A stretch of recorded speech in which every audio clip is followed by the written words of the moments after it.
नमस्कार साथियों, आज हम अनेक सवाल करेंगे हमारे बीच में उपस्थित डॉक्टर राम जी से। नमस्ते, जय श्री कृष्ण। व्यक्ति के भाग्य में उसके भविष्य में क्या होगा, ये उसके जन्म के समय ही निर्धारित हो जाता है।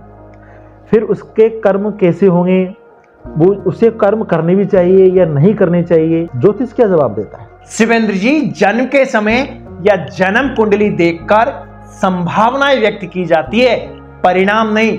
जैसे मैंने किसी जातक की जन्म कुंडली देखी, किसी बालक की जन्म कुंडली देखी और उस जन्म कुंडली में बहुत अच्छे राजयोग बने हुए हैं, बहुत सुंदर कुंडली है, तो उसको ये संभावना व्यक्त की जा सकती है कि ये जातक बड़ा होकर सिविल सर्विसेज में चला जाए, कोई उच्चाधिकारी बन जाए।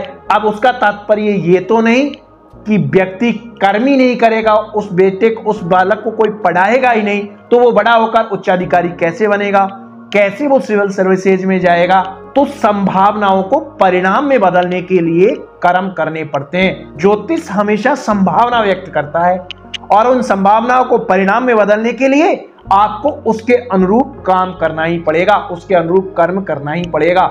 हालांकि यहां पर एक और ये फैक्ट है कि आपने कहा ना कि किसी की जन्म कुंडली में जब राजा बनने के योग है तो फिर वो कर्म करे ही क्यों।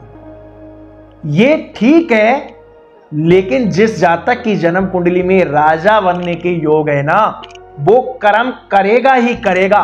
यहां पर मैं चंद्रगुप्त का आपको उदाहरण दूं।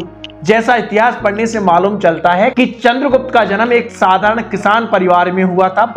हालांकि इतिहासकारों का यहाँ भिन्न भिन्न मत है, मैं उस पर नहीं जाऊंगा, लेकिन उसके जन्म के समय कुल मिलाकर उनकी स्थिति इस तरह की नहीं थी, उसके परिवार की स्थिति इस तरह की नहीं थी कि वो राजा बन सके। बिल्कुल। लेकिन ज्योतिषाचार्य ने उसके जन्म के समय ही भविष्यवाणी कर दी कि ये बालक बड़ा होकर राजा बनेगा और चक्रवर्ती सम्राट बनेगा। अब देखिए, चक्रवर्ती सम्राट बनने तक उसको लेकर कौन गए? चाणक्य। लेकिन चाणक्य के मिलने से पहले भी तो उसकी रुचि उसी तरह की थी, लीडरशिप के गुण उसमें थे, वो बच्चों का नेतृत्व करता था, युद्ध लड़ता था। और इन्हीं गुणों को देखकर तो चाणक्य को यह एहसास हुआ कि ये बालक बड़ा होकर निसंदेह चक्रवर्ती बन सकता है। और फिर चाणक्य के सानिध्य में उसने उसी अनुरूप कर्म किए और वो चक्रवर्ती सम्राट बना। तो जब व्यक्ति की जन्म कुंडली में ऐसे प्रबल योग होते हैं कि ये राजा बनेगा, तो उस व्यक्ति को आप चाह कर भी नहीं रोक सकते, वो बनेगा ही। आप कह रहे हैं कि कर्म नहीं करेगा, वो उसको कर्म करने ही पड़ेंगे।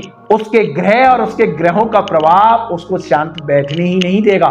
फिर भी कर्म के महत्व को कभी नकारा नहीं जा सकता। कर्म तो व्यक्ति को करना ही चाहिए।